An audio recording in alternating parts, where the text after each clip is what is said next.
Enrollment is now open for my fall Big Books in Continental Philosophy class, and the spots are filling up quickly. There are now 4 sections, and there's still time for you to get involved. Go to partiallyexaminedlife.com/class for information and the link to enroll.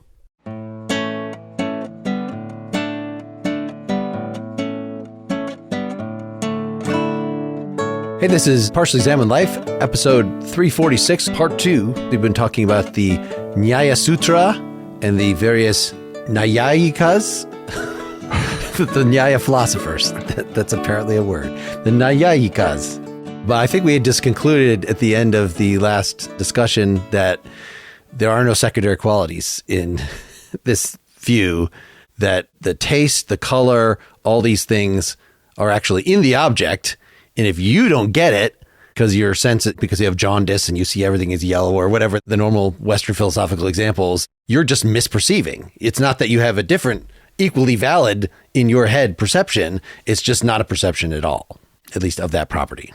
Yeah, I mean, you can say the equivalent articulation in our so-called tradition would be under normal circumstances or given normal conditions. And that's essentially what is assumed. But I do think it's interesting that they have this special case, or they're calling out a special case for sound and sort of neglect to even mention the other senses. I've always thought that the sight has been sort of overinflated in the philosophical tradition of the West as a sense, and that the others have been somewhat denigrated. But I don't know what it would mean. Like, if we couldn't use metaphors based on sight, how would we even talk about philosophy? Like, what if you just had to recast the history of Western philosophy using the sense of smell? You'd have a really hard time. Yeah, it's hard to talk about formality with smell and structure. And direction, distance. Canine philosophy. The dog, write a sci-fi story about the dog people and their epistemology. No, you know what it'd be? It would be like something like an insect or an ant epistemology or an ant ontology, right? These animals that can communicate with pheromone or with sense. And there's a lot of information that but changes everything. It's really interesting. But I think you're articulating why it's philosophically denigrated, or at least less paid attention to. I think when you call it denigrated, you're sort of pointing to the absence of lots of philosophical discussion about smell, right?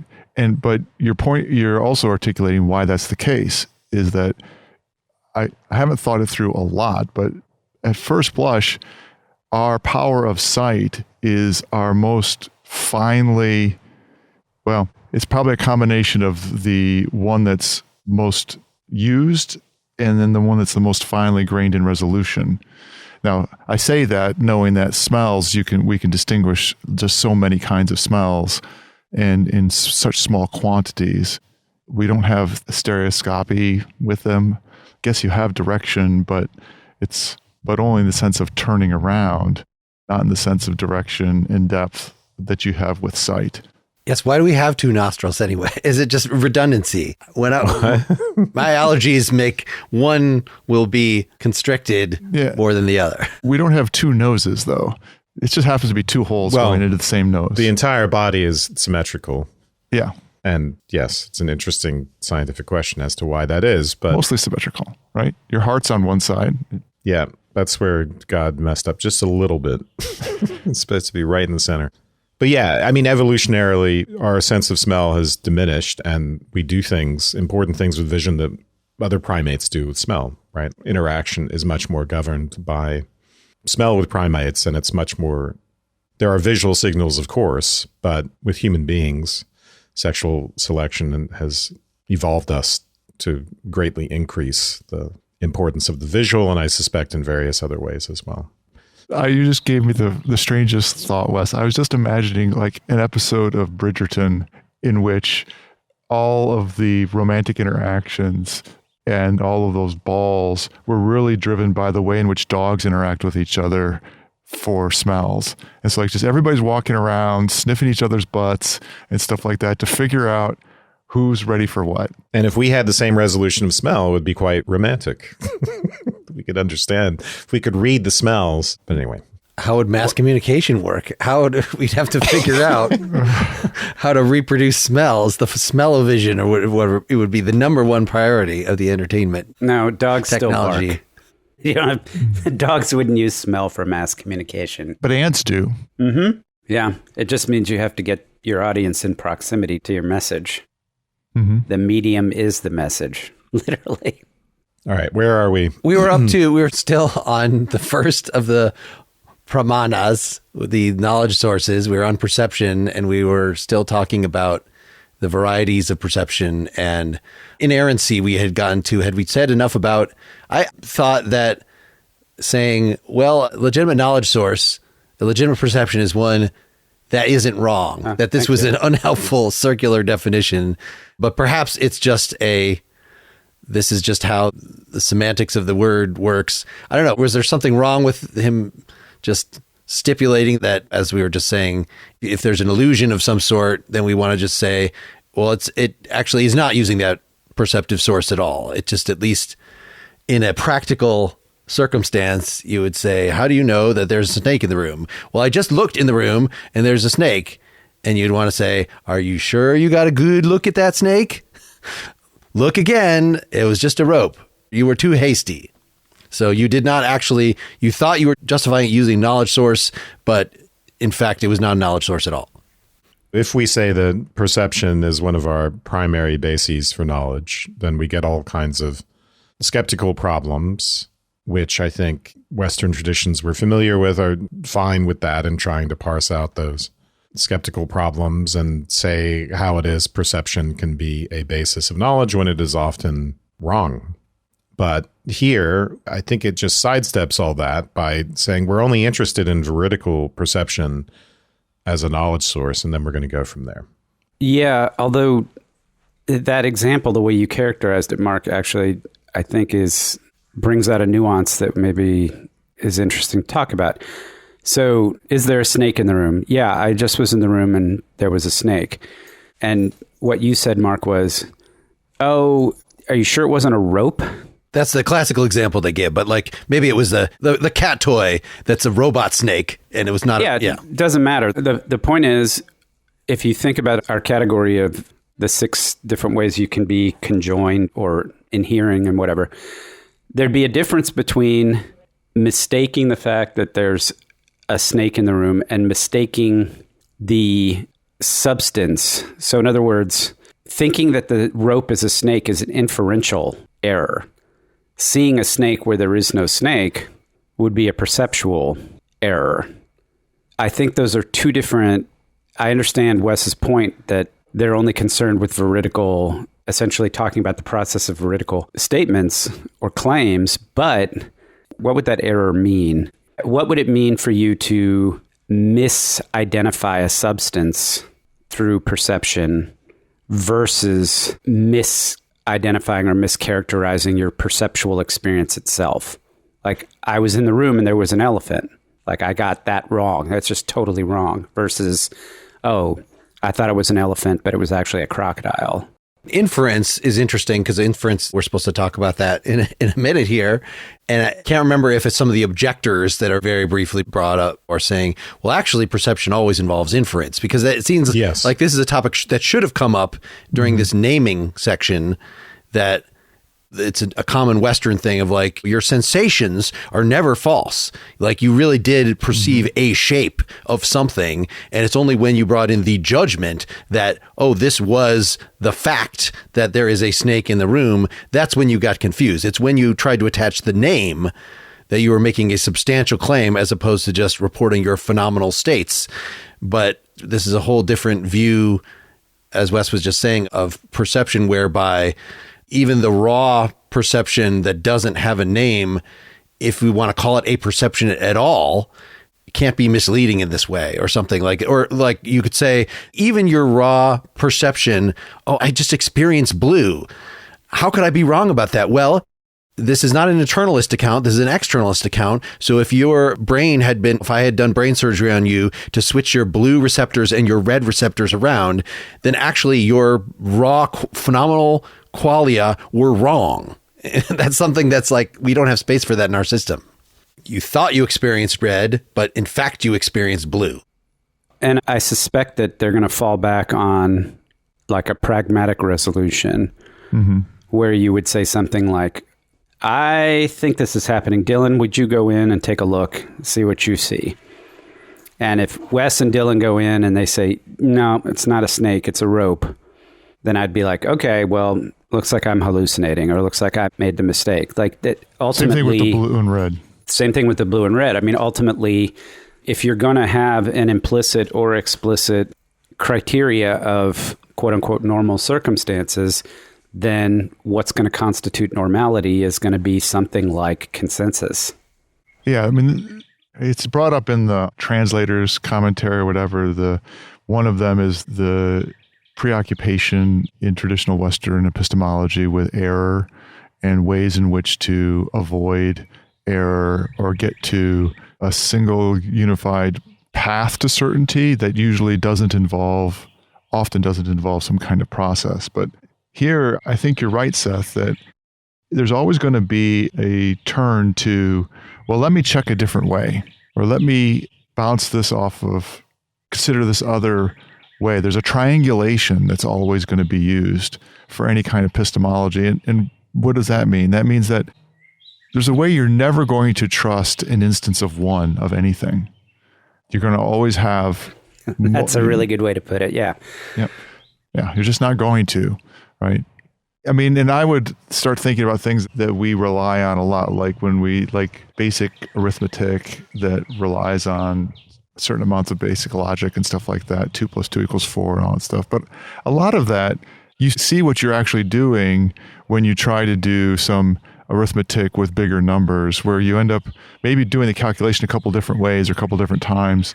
You pull out a calculator because you believe in the authority and testimony of the calculator to confirm things. You just put me in mind of, I don't want to say scientific method, but more of a scientific approach. And that's exactly right. And this, by the way, the translators make it clear that this system is the foundation of not just metaphysical inquiry, but scientific inquiry as far as this tradition is concerned. And there's no such thing as, or the evidence of a single example, right? I mean, you just you would always look for repeatability or predictability or consistency. All these things are hallmarks of scientific approach to knowledge. And the only qualification I would make of there, that you would consider cases of single instances, but you'd have to come at them in multiple ways. So you say, well, there's only one Earth. And you start talking about, well, what's the origin of the Earth? How did it come to be, right? You're going to end up going at that question in multiple ways and via other analogies that are repeatable and that kind of thing. Should we get into this relation between inference and perception? Do it. Well, first, we get the whole thing about it needs to be definitive, and then we get an example of looking at someone at a distance, also an example in the Theaetetus, another way we might misidentify.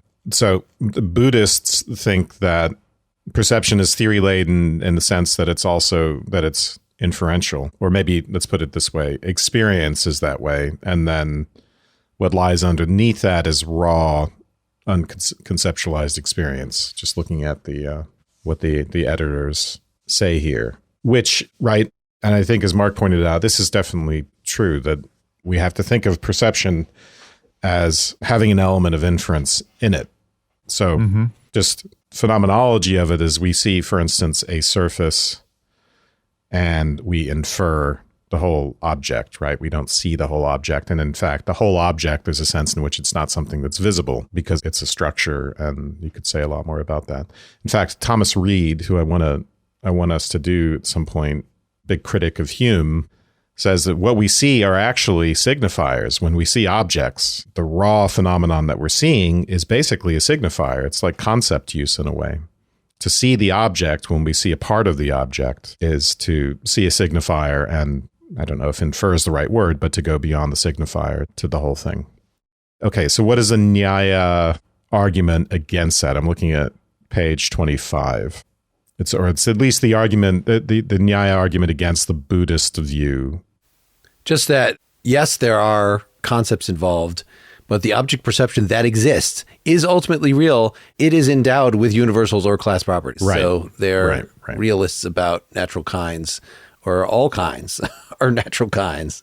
They're just that, well, I don't know if they're natural kinds, but they're not arbitrary constructions by the mind, which is what the Buddhist wants to say, that if it's conceptual, then it's culturally relative. It is an invention of the mind, is not ultimately real. It's all bullshit. And no, it's actually right in the thing. And again, but if you want to prove that, well, it seems like there has to be pragmatic grounds. That how do we know that a snake is different than a rope? That is different than a mechanical snake that is made for cats to play with, because of the obvious behavioral differences on your success in dealing with them based on one or another judgment.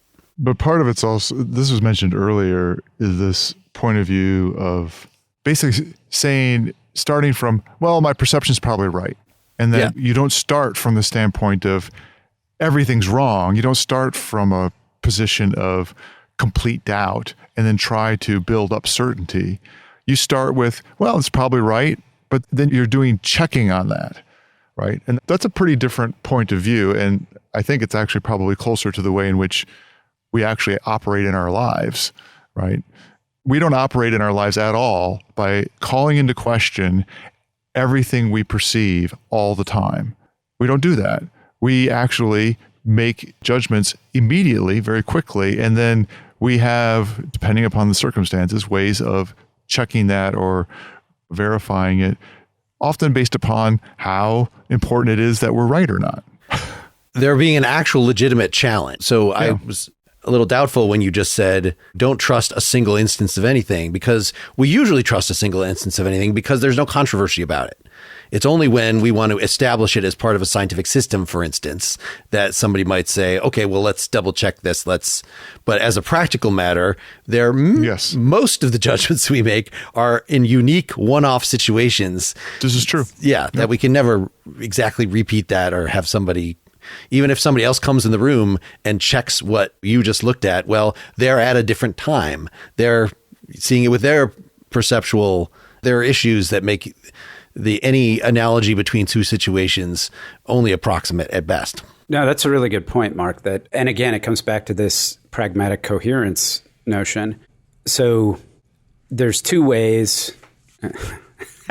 Just thinking of Seung, remember him? Oh, error can be made in two ways. And spitting, just like Phillips spitting on the audience as he talked. That was part of the knowledge transmission. Is the yes, physical. Right. Through the ether. You got to have direct physical contact, or else it doesn't. That's how perception works. People are listening. Do you have the new iPhone that spits a little in your ear whenever I say anything? That would be a really cool feature. Could give you a little tongue while you're... Right. I had that on when I was watching the debate last week. It was horrible. Sorry. So no, you can be unsure, or you could have an experience that... So one way is like, I see in the distance, is that a post or is that a human being, right? I don't know. I got to get closer, or I got to ask somebody to figure out which it is. But if you had the experience of something you expected to be a post, and instead it was a human being, or if you had an experience that just didn't accord with your past experience, it would cause you to do a double take, or perhaps you would call in another testimony, another experience and testimony, because... So, in other words, the standard by which you determine whether a one-off situation is you can act on and is whether it accords with what a certain set of expectations that you have, or at least maybe expectation isn't the right word, but I think it actually is, right? You get my point. Like, it's perfectly acceptable to act pragmatically on a single instance of something, but only if you're sure about it and it's not out of the ordinary, whatever ordinary means. The response, I guess, Mark, you summarized it as they're realists about universals and class properties. Is there anything else to get from this section? It's a bit complicated. There's a reference to Bessie is a cow, which is, again, is an example that produces suspicion, unless they really were naming cows Bessie back then. Well, although when they give the example of a person's name, it's Dita. So they didn't feel the need to modify the person's name, but the cow got a updated Western name. As I put in parentheses, Dita being a common name for a person like John. Right. Right. It's really strange. It's an interesting editorial juxtaposition. Choice, yeah. But okay, so but at the beginning of the section, I'm not going to try and pronounce this commentator's name, but they claim that It's Vakaspati. He's the latest one, number 3. We could just say commentator Vakaspati number 3. Mishra. Yep. Yeah. So he's claiming that the charge is that there's an incompatibility between genuine perception and something that's expressible in words. That when we get to the point where we're using words, we've already gone beyond perception and it's no longer properly called perception. And the response is in part to say that, yes, that would be true if the object were just a bare particular without all of these universals and properties encrusted on it. My word. I don't know if that's the right word. But it's not. It has universality built into it, and then language hooks into universality. Universality doesn't need language, as we said before, but universality is the thing that can be hooked into with language. Okay. I mean, are we satisfied with that account? Yeah, that's interesting. He's saying that this was a response. Again, this is 900 CE, way after the other folks. And there's been a lot of back and forth with these Buddhists saying that, yeah, the true object of perception is the individual. And this didn't even seem to be something that was on the radar of these earlier commentators is it when we perceive, the individual cow, are we perceiving it qua cow, or we were just perceiving it? And I thought that, we had gotten this model. Of this, in Hegelian terms, yes, right? of this. That we gotten the model of, the this is the first moment, but then we actually do perceive it qua the universal as well. Qua individual, it cannot be conceptualized. Well, the Hegelian point, of course, is that a this is already universal, even to say a this, right? And then beyond that, we need universals we don't start with the this. We got to come back to the this via universals. Yeah, so I guess there is no concept of sense data, right? Yeah. I mean, we do get an interesting claim here that the words, so if you say, okay, you can have a proper name. I thought it was saying that you could have a name that refers, so if you point and you say cow, it refers both to the universal and to the particular. Mm-hmm. Sure. I think that's right. Yep. Yeah. Mm-hmm. And we are perceiving both of those things. We're perceiving the trope of its cowness, and we are perceiving the universal cow through it. The ideas we have about the thing are not generated by the object because the thing's unity is constructed imaginatively. We have already pointed out in the introductory comments about it not depending on language. Objects do not contain with themselves the words that, okay, so I'm a little confused by this. I have an asterisk, but the ideas we have about the thing are not generated by the object because the thing's unity is constructed imaginatively. Right. That's why the commentators were saying that actually Vakaspati Mishra is sort of going halfway to the Buddhist position here, that this is probably a significant, if we want to say, what's the Nyaya view? Well, what stage of Nyaya are you talking about? That this is actually a movement from the earlier folks. A way of interpreting does not depend on language. I mean, he's saying this is wrong, right? It's wrong to say that the ideas we have about a thing are generated by the object because we construct that unity imaginatively. This is another way of saying that the unity, it's a real unity, it's out there in the object, and the universals. There's a double negative here that makes it is wrong to suppose that the ideas are not generated by the object. Okay, yes. So it is correct to suppose that they are generated by the object. Yeah. Yep. So this is the And realist it's perspective. not just constructed, Yep. imaginatively. It's, in the object. Okay. It's saying, I think this is where we're repeating something we've covered a few times now. Universals are immediately perceived. And if they weren't, children and the mute would not have sensory presentations. Mm-hmm. Right. Since they have no memories of words. We can't just require words. But yeah. And can we in this case say that the substance is the unity and it is also immediately perceived? I mean, I think we're going to have to do this chapter on substance if we really want to understand that. But yes, that I don't seems think they reasonable. tell us, yeah. What about inference? Yeah. Yeah, the end of the perception chapter is just about apperception, which it seems like if everything has to come from the senses, then what about your knowledge of yourself, of your own mental states? There's no sense organ. And he wants to say, actually, there is. It's the mind. Mm-hmm. The mind is the inner sense organ, which I think we've seen that in the Western tradition as well somewhere. It doesn't seem bizarre to me. Anybody want to dispute that or that? No, I think, we have seen it. We're running out of time and we haven't even gotten to chapter 2, but we should definitely talk about inference a little bit. Yes. So the question, as when we were summing this up and talking about in the first half of the discussion, was, is inference just something like induction? No, there's all these other things that it could be. But the key here is you're looking for, in the way they talk about it, is you're looking for an inferential mark that indicates some other thing. So your smoke, fire. Right. So smoke is the inferential mark on the situation. And you always see it when you've seen fire. There's a fire situation, then smoke, in this case, you're saying smoke is the mark. So wherever I see that mark in the future, then I'm going to think fire.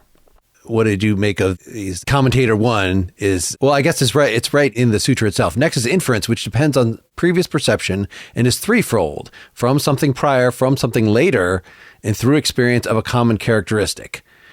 Which I didn't see this as very fundamentally different. It was just a matter of later I see smoke, or maybe I see smoke and fire together that I'm remembering. It just seems so it's the calm, the something later, right? We see a river brimming with rushing water, and we can infer that something happened before that to cause that. It rained upstream. Through a common characteristic, what is that example? The change of location. So we infer the sun is moving because we see it in two different locations. Which is a weird example because the change in location is not a common characteristic. It's a difference. The common characteristic is everything else about the sun. It's sun quality over in location A and the sun qualities over in location B. Therefore, there's been movement. Like that doesn't, no, it just means it's the same sun as it was before. It seems a terrible example. But the interesting part of this for me was he gives those basic explanations of something prior, later, common characteristic, but then he wants to give us more interesting versions of those. So alternately, something prior, we could infer something that's unseen. So I'm not sure about that example, but from something later, that could be argument by elimination. So this is, I think, getting us towards a more scientific approach where we can start doing inferences to the best explanation, for instance, I think falls in this category, or giving a model, right? We can infer an atomic model from the phenomena, from the data that we have, but it doesn't mean that we need to see that. It's not like we're seeing two conjoined things. Oh, here's the spectra, and then, oh, there's the model over there, and I see them conjoined. And then, no, we come up with the model ourselves based on that data. So it becomes, I found this interesting in the sense that the commentator extends, right? It's a bit like, again, it's saving the appearances. They're taking these very terse sutras and they're fleshing them out to make them as comprehensive and interesting as possible and to cover more sophisticated theories about what counts as knowledge or how knowledge works. We have another example of the self here. Vatsyayana is saying, from common experience, when the relationship between an inferential mark and what it marks is not perceived, one infers an unperceived object through a mark that has a similarity with something else. For example, one infers the existence of the self from desire and the like. Desire and the like are qualities, and qualities inhere in substances. That substance in which desire and the rest are situated is the self. Yeah. We know that properties like red are attached to substances. And then we say, oh, desire is a property, just like redness. Therefore, there must be a substance. We get, I think, therefore I am the property of desire, so there must be the substance underlying it. But we didn't have to see those two things conjoined and then draw that inference based on the conjoined. We can invent the self. It's much like the atomic model again. I actually like the next paragraph too, although I think it raises some issues. So perception targets existing things while inference targets both things that exist and things that do not exist. How so? It's because inference ranges over the three times, past, present, and future. For objects in all three times are grasped by inference. It will be, it is, it was. And indeed, things past and future are non-existent. But when you recall a memory, the self of the past and the self of the future are also non-existent. Yeah, I mean, in a way, a memory itself is something like a sign, right? So we can infer from the memory that the thing did exist. It's no longer here with us. I think earlier somebody has referred to memories as perceptions, that how we establish that an inference is legitimate is because I have seen smoke and fire together in the past. Well, I'm not perceiving that right now, but yet I can, as part of this pattern, perceive the memory. So I'm perceiving current smoke. I'm then adding a second perception, which is my memory. I'm perceiving the memory. And then the third perception is, oh, now I see the smoke as indicating fire. So this was, again, like the three moments, like the Hegelian moments in a perception. They all really happen at once. But yeah, this one of the commentators here talks about it be a threefold. Yeah, that's right. The three stages, yeah. I think that's Yudio Takara who says that stuff. So now we get the editors make a move here to talking about the way in which composite substances inhere in their parts. Yeah, and just as all the way down to atoms. Yeah. Just to clarify my understanding, these sections, long sections with the editors, are them summarizing interspersing points in ways that they made the judgment that the text just isn't as worth reading at this point, and they're going to summarize the result. Yep. So they're not just commenting. Yeah, sometimes they're commenting. It's a bit confusing because of that. Sometimes they're commenting. Sometimes they're filling in the space. Yeah, so summarizing and commenting. Yeah. But how is inherence here? I'm trying to figure out the relevance to inference.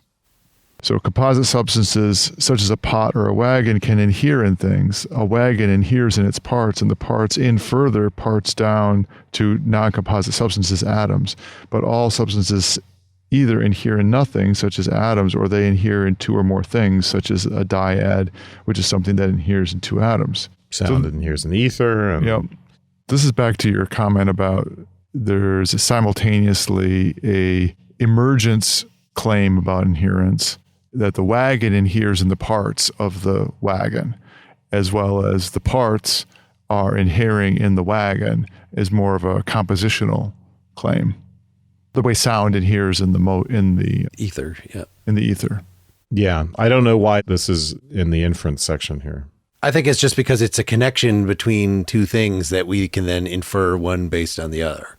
So if you know that a blanket is made of threads, then I mean, you can infer it either way, right? If you see threads, therefore there's a blanket. I think it's only the other way. If you see a blanket, then you can infer, even if you're seeing it from far away, that the blanket is made of something. It's made of threads.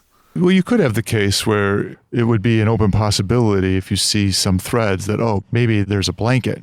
Maybe it's a blanket. This is the way you would say that when you see a wagon wheel, that's really, you're also seeing a wagon.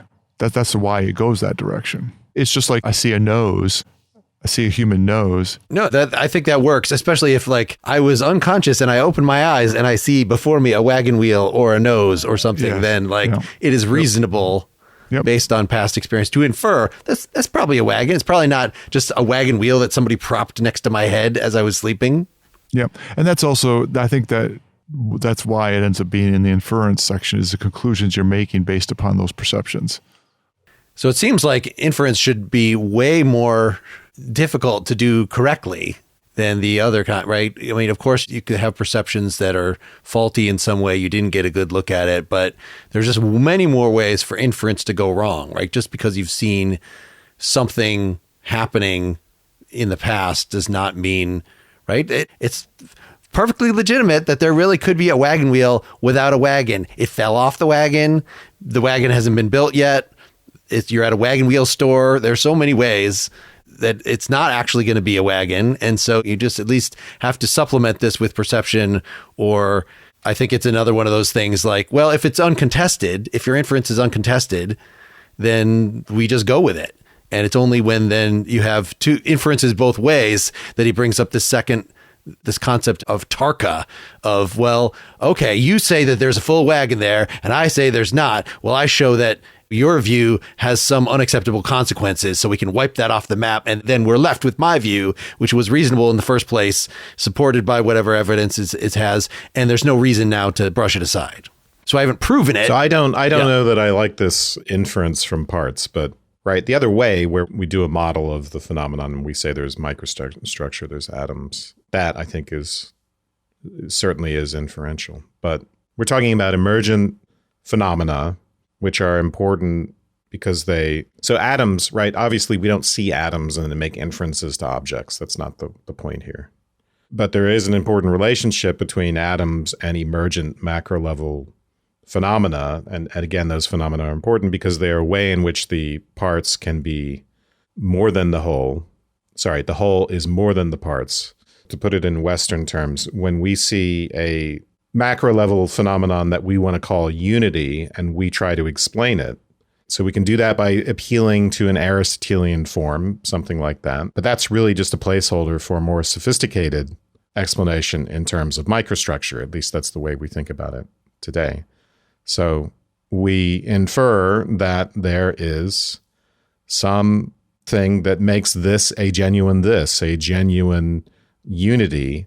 We can't just appeal to the macro level phenomena because those are fuzzy and there might be a leg missing on the dog, or whatever, if the dog is an example, or a wheel missing on the wagon. So we automatically, even if we're not scientists and talking about atoms, we're automatically saying, well, there's some metaphysics, there's some substance that's unified at bottom that explains the unity of the phenomena as we perceive them, so that I can see experience as being inferential in that sense. So when we talk about perception as theory laden, we're not just talking about the fact that we need that perceptions already come to us with universals.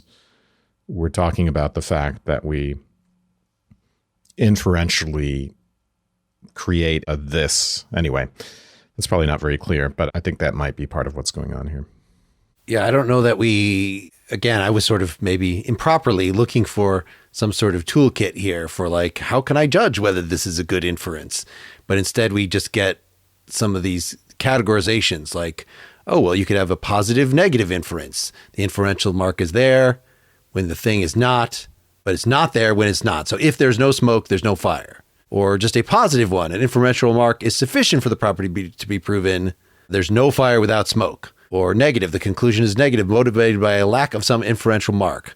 If no fire, no smoke. So those were all very subtle. It's like we're listing some logical rules, just that if A is necessary for B, then B is sufficient for A. It's just these logical rules like this. Like, okay, I was clocking, those were interesting, but they don't actually, I don't know. They're true, but not as helpful as I would like for these actual examples that what they want to give. Like, so a analogy might be a separate thing from inference, or maybe it's a type of inference that's sort of up in the air between the commentators. But the example they give is a buffalo is like a cow, or there's a different name for a buffalo, but whatever. I see it and identify it because it looks like a cow. So if I see something later that looks like a cow, after you've told me, oh, there's this thing that's kind of like a cow, but it's not a cow, then I might say, oh, that's what you were talking about. But you could see how that could obviously be wrong. Like if there ends up being more than one thing out there, that's not a buffalo. It's a different thing. I see a cat and I'm not familiar with cats. That sort of looks like a cow. Or I see a bison. I don't know. Yeah, that example seemed kind of weak to me because in that case, it's talking about naming. And so I think the implication is not so much that it's purely linguistic, like, oh, now I've never seen a buffalo. I come across this, but you tell me a buffalo looks like a cow. And then I come across this thing that kind of looks like a cow, but isn't a cow. And I say, that must be a buffalo. It's not simply that I now have a name for the object. It's not a linguistic thing. It's that this is, in essence, you've given me testimony. I'm combining inference and testimony in order to be able to put myself in an epistemic situation where I can have direct perception of a buffalo and have it be veridical. So I think it seems to me this is about how we can learn to connect a word to a kind of object. So the word gale is the name, or buffalo is the name of that animal. So how do we do that? How do we reliably create a connection between a word and a kind of animal, especially if we assume that this is a new phenomenon for us, right? This is a new type of object that we're encountering. The suggestion seems to be that we have to build off of some previous name-object combination, like cow and this. I can, on analogy, connect buffalo to that. And it helps to have some common qualities in order to be able to draw that analogy in order to name something. I haven't fully figured this out, but it seems to be something like that. So that actually is quite an interesting account. Do we have to build off of our previous linguistic associations in order to make a new linguistic connection? Because really this is about how do we perceive the guile or the buffalo as an actual unity, as a thing, as opposed to something accidental, something that's not worthy of a name, right? Not everything, right? A heap of stones doesn't, let's give that a natural kind name. We don't do that. But a child would know, right? With only having seen one buffalo ever in its life, it would know that that is a real unity, a real mind independent unity. Of course, they wouldn't put it that way. They would get very excited, look, and they point. They wouldn't necessarily have the name for it, but they would understand that it's worthy of a name. You say that a child would know that. I would say that the child would know that in the context, in its cultural context. This is where I completely disagree. I don't think it's not induction. It's not, there's a name already there and they've been taught it. No. Absolutely, it's our phylogenetic heritage. Natural kinds? We are equipped to see a buffalo, never having seen it before, and to know that it is nameworthy. Let's just call it nameworthy. That it is a kind. Yeah, that's my view. I'm not going to defend it here, but... Okay. Should we talk about testimony for 5 minutes before we're done here? Sure. Luckily, I pitched this to you. You were excited about it, Wes, because, we get to talk about testimony. I have a lot to say about testimony, but what they have about testimony is much more scanty in this text than about the previous ones. That's just, testimony is instruction by a trustworthy authority. And this is not right, I think. And I think this is often what people get wrong about testimony, because it's not a particular person that is authoritative, as much as we say we want to defer to experts and expertise and people with credentials. I don't think that's right. I think it's not that there's not something to that, but it's really the discursive process that is authoritative, and the discursive chain of evidence. And we might even say, right, the scientific process. For me, I have a process-oriented explanation of how testimony is authoritative. And ultimately, it comes down to what we trust is our own ability to evaluate the psychology of other human beings, right? And to do consistency checks and to use reason to cross-check against different sources of testimony and all that stuff. But most importantly, we're not conspiracy theorists, and we think that overall, right, the existence of the moon landing, or even of Lincoln, let's say, we never met Lincoln. The pictures could all be faked. The accounts could all be faked. We trust authority in that sense, not because our teacher, the historian, they must know, but because the discursive chain of custody, we expect that to be intact, because we think the psychology of it, that someone would fake that over hundreds of years, is kind of crazy. You see what I'm saying? And also not just someone, right? In some of those cases, it's another sort of multiple evidence. The amount of the scale at which there would have to be some collusion and in such a conspiracy theory becomes much more unlikely, right? Yeah. All those different people generating all those different books about Lincoln over all that. I mean, it becomes untenable. Two different forms of psychological implausibility are at stake there. One is just that people would actually be motivated to do that and have the energy to do that. We expect human behavior to be motivated in some way. And yes, people lie, but we think we understand why it is they lie and what the way they lie. And we do that because we project our own motivations onto others. We think we understand ourselves well psychologically, and we can use that to understand others. And that helps us discard this idea that anyone would be motivated to have a vast conspiracy and about Lincoln. And even if they did, we know that people can't keep their mouths shut. There's just too many failure points in that, because there are too many people would have to be involved over an enormous time span. The truth will out, in other words, and the truth will out. The more likely it is to out, the more members of the conspiracy that you have, the more failure points that you have. So those are two forms of psychological implausibility. And I think we should do a whole episode on this, because I think it's very important, because most of what we say we know has nothing to do with perception. It has to do with perception at the periphery, right? Someone has perceived it. Someone met Lincoln, but not our particular perception. It's almost entirely testimony based, what we think we know. Knowledge is a social phenomenon. Yeah, so there's acknowledgement in this section that we really need testimony, that we don't just go on our own perception. But the definition that Vatsyayana, commentator number 1, gives, a trustworthy authority is someone who knows something directly.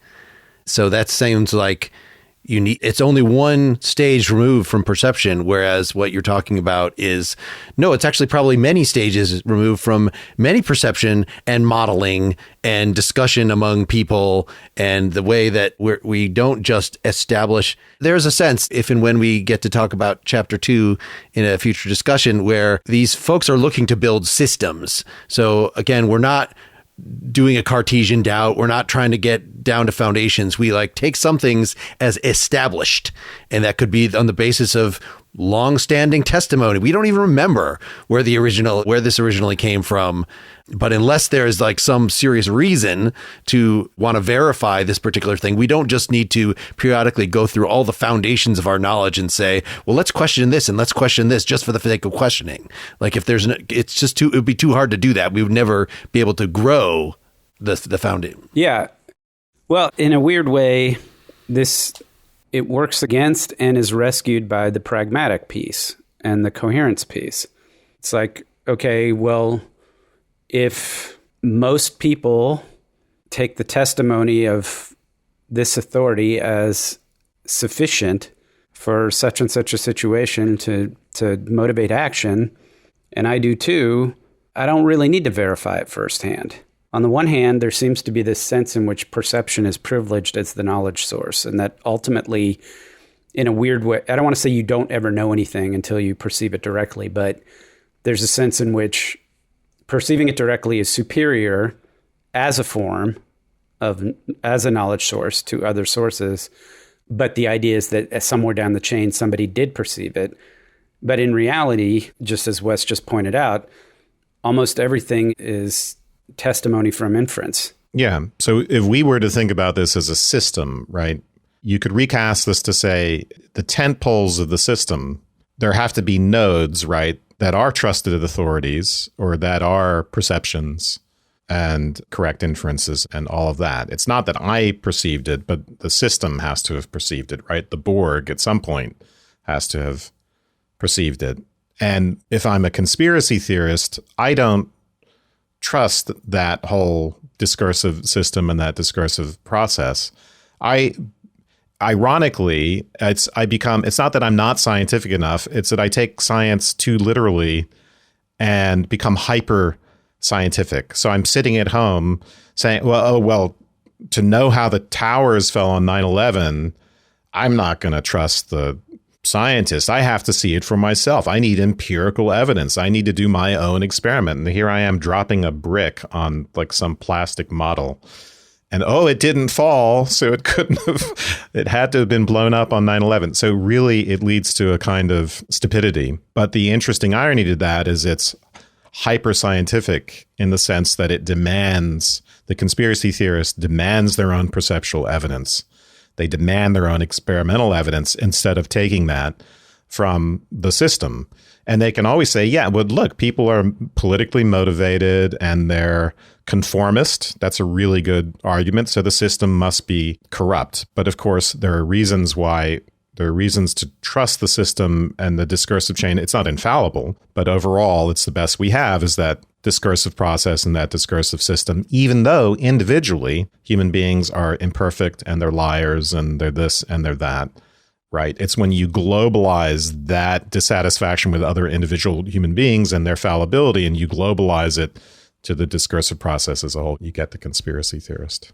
Yeah, you're referring a lot to some bad inferences that this experiment that I'm doing at the Brick has anything to do with the legitimate, how a building would work, whatever.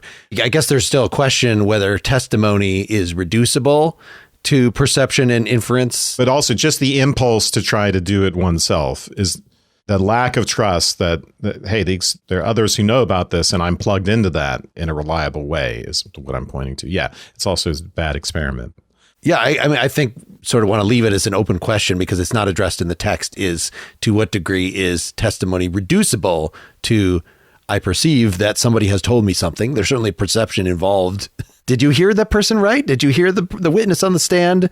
Were they speaking clearly? And inference, how do we determine if somebody is trustworthy? Well, is this a person that has lied to me in the past? Is this the kind of person, if I'm in a doctor's office, that my HMO will pay for or whatever? So it's probably a legit doctor, not just a doctor that I found on the street when I was drug seeking and is telling me something. To what degree it seems like it is based on past experience, even if it's the experience of your parents that told you about this and they learn. So it seems like it has to ultimately, we learn from testimony, but that somebody's making an inference based on perceptions. Yeah, but I think it's a lot of it, though, is inference from psychological principle.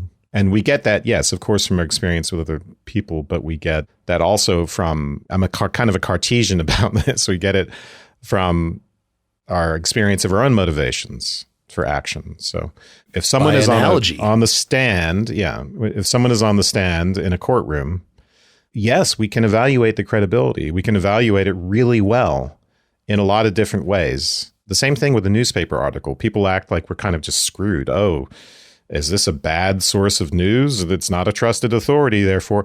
No, we have lots of sophisticated tools for evaluating testimony. Those include, right, logic, right, internal consistency. If an article or a person on the stand is contradicting themselves, we're less likely to trust what they're saying. But also if they have beady eyes, sorry, they're shifty. No, but also there are psychological cues, lots and lots of psychological cues to when and sometimes it's just even a vibe. So we have lots of psychological experience from which we can draw inferences about the credibility of someone or a newspaper account, any sort of account. So we're going to republish this book that we have the Vatsyana, we have Yutkara, and then the Wes commentary on that. West, what's a good Indian name for me? Westakara. Westakara. Well, this has been an enlightening enough conversation that we want to spend a little more time with this book, actually get a little bit more into probably 3, 4, and 5, just to get what the metaphysics that they're arguing for. So that's what we're doing next time. If you'd like to suggest something different, something along these lines or along completely different lines, feel free to email us, pel@partiallyexaminedlife.com, or comment on our Facebook or Twitter or Instagram posts, or many other ways. Check out the book, partiallyexaminedlife.com/book. Check out the class I'm going to teach in the fall, partiallyexaminedlife.com/class. Good night, everybody. Good night. Good night.